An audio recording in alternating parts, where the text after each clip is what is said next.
রথযাত্রা উৎসব আজকে পশ্চিমবঙ্গের মাটিতে একটা অভিনব জায়গা তৈরি করেছে। কারণ রথের মেলা, রথের যে উৎসব, সেটা মেলা খেলার মধ্যেই সারা জীবন আবদ্ধ ছিল। আজকে বেলঘরিয়া রথতলা জগন্নাথ মন্দির যে জায়গাটা তৈরি করেছে, আমার মনে হয় যে এই যে সাত্ত্বিক রথ, এই যে শ্রী রথ, এই যে তিনটে কাঠের তৈরি রথ, বিশেষ উচ্চতা সম্পন্ন বা বিশেষ বিশেষ কাঠ দিয়ে যে রথ তৈরি, আমার মনে হয় দেখো বিভিন্ন মানুষ বিভিন্ন কথা বলতেই পারে, কিন্তু এর সাত্ত্বিকতা কতটা, যারা আমরা রথের সঙ্গে যুক্ত বা যারা আমরা থাকি বা যারা উপাসনায় থাকি, যারা পুজোয় থাকি, তারা নিশ্চয়ই এর স্বাদ, এর আস্বাদন নিশ্চয়ই আমরা বুঝি। আর রথযাত্রা উৎসব আজকে আর শুধু বেলঘরিয়ার মধ্যে সীমাবদ্ধ না, রথযাত্রা উৎসব আজকে সারা পশ্চিমবঙ্গের মধ্যে ছড়িয়ে গেছে।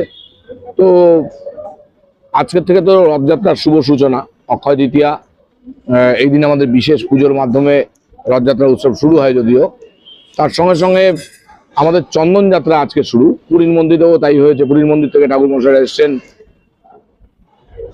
কালকেই তারা পৌঁছেছেন এখানে। বিভিন্ন উপাচারের মধ্যে দিয়ে, বিভিন্ন পুজোর মধ্যে দিয়ে ভগবান মদনমোহন ভগবান বেদির থেকে নিচে এসেছিলেন, এসে তিনি জলকেলি করলেন, মানে জলে তিনি চন্দন দিয়ে জলের ভেতরে ওনাকে বিশেষভাবে স্নান পদ্ধতি, ভক্তরা স্নান করালেন, প্রচুর ভক্তরা ভিজলেন আবার শোকালেন। ঠিক এইভাবে চন্দনযাত্রা উৎসব হলো। আর তার সঙ্গে সঙ্গে আগামী দিনে রথযাত্রা উৎসবের জন্য আমরা প্রস্তুতি হচ্ছি। যে সামনে ইলেকশন, যদিও ইলেকশনটাও আমাদের কাছে একটা বড় যজ্ঞ। এই ইলেকশন শেষ হওয়ার পরেই আবার রথযাত্রা উৎসব। তবে এইবার রথটা খুব বেগ দেবে।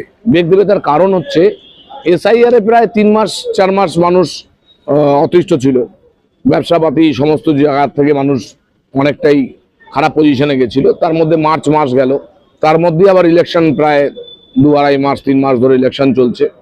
মানুষের সত্যি খুব খারাপ পরিস্থিতি। তার মধ্যে রথযাত্রা উৎসব এবার আমাদের একটু অস্বস্তিতেই ফেলছে। তখনও যখন অসুবিধা হয়নি, এবারও নিশ্চয়ই হবে না, তবুও মনের ভিতরে একটা সংশয় হয়। কিন্তু আবার প্রভুর দিকে তাকিয়ে যখন দেখি, তখন বুঝি যে এটা কোনো অসুবিধাই না, এটা ঠিক উতরে ফেলবে। তাহলে তার মাহাত্ম্য অনেক রকমভাবে অনেকজন বিশ্লেষণ করেছে। কিন্তু এই যে বিশেষ গরম, এই যে আমাদের এই গরমের সময় ভগবান এই দগ্ধ গরমে নিজেও খুব অসুবিধায়, আমরা প্রভুকে যে নজরে দেখি, তিনি তো আমাদের কোথাও বালশল্যতা তার, কোথাও সে প্রেমিক, কোথাও সে আমাদের রাজা, কোথাও সে আমাদের সর্বে সর্বা। তো সেই জন্য তাকে সবসময় ভালো রাখা, তাকে সবসময় আনন্দে রাখা, তার কোনো কষ্ট না হওয়া, সেজন্য গরমের মধ্যে তাকে শীতল এবং ঠান্ডা রাখার জন্য এই এক অভিনব পদ্ধতি চন্দনযাত্রার মধ্যে দিয়ে ভগবানকে চন্দন লেপন করা হয়। আর সেই চন্দন লেপন থাকার অবস্থায় প্রভুর শরীর স্নিগ্ধ হয়, ঠান্ডা হয়। আর প্রভুর মধ্যে দিয়ে জগৎ, সেজন্য সেইখান থেকেই জগৎ শীতল হোক, জগতের মানুষ এই করাল গ্রাস গরমের তার থেকে মুক্তি পাক, সেটাও আমাদের একটা অভিনব প্রচেষ্টা ভগবানের মধ্যে দিয়ে। আমাদের উড়িষ্যা জগন্নাথ মন্দিরেরটাই ফলো করি। তার কারণ আমরা জগন্নাথ মন্দিরে সমস্ত রীতিরেওয়াজ যতটাই আছে আমাদের, সেটা পুরীর জগন্নাথ মন্দির দিয়েই ঠিক হয়। আমাদের আগামী স্নানযাত্রা পর্যন্ত এই চন্দন লেপন চলবে। এই স্নানযাত্রার সময় আমাদের চন্দন লেপন হয়ে ভগবান আসবে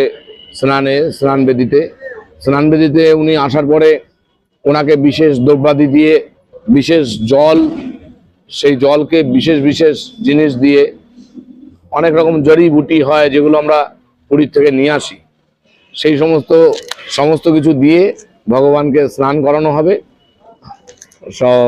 সেই স্নান অনুষ্ঠানের মধ্যে দিয়ে আমরা, প্রভু অবসরে যাবেন।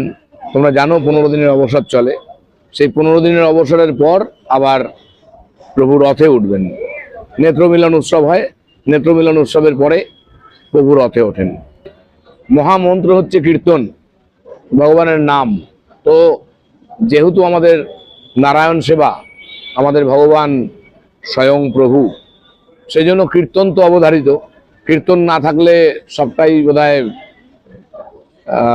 সম্পূর্ণ হলো না, এরকম ব্যাপার। সেজন্য কীর্তন হবে, কীর্তনের সঙ্গে সঙ্গে প্রভুর সমস্ত উপাচার চলবে, ষোড়শ পূজারে পুজো হবে, প্রভু রথে উঠবেন, আনন্দ হবে।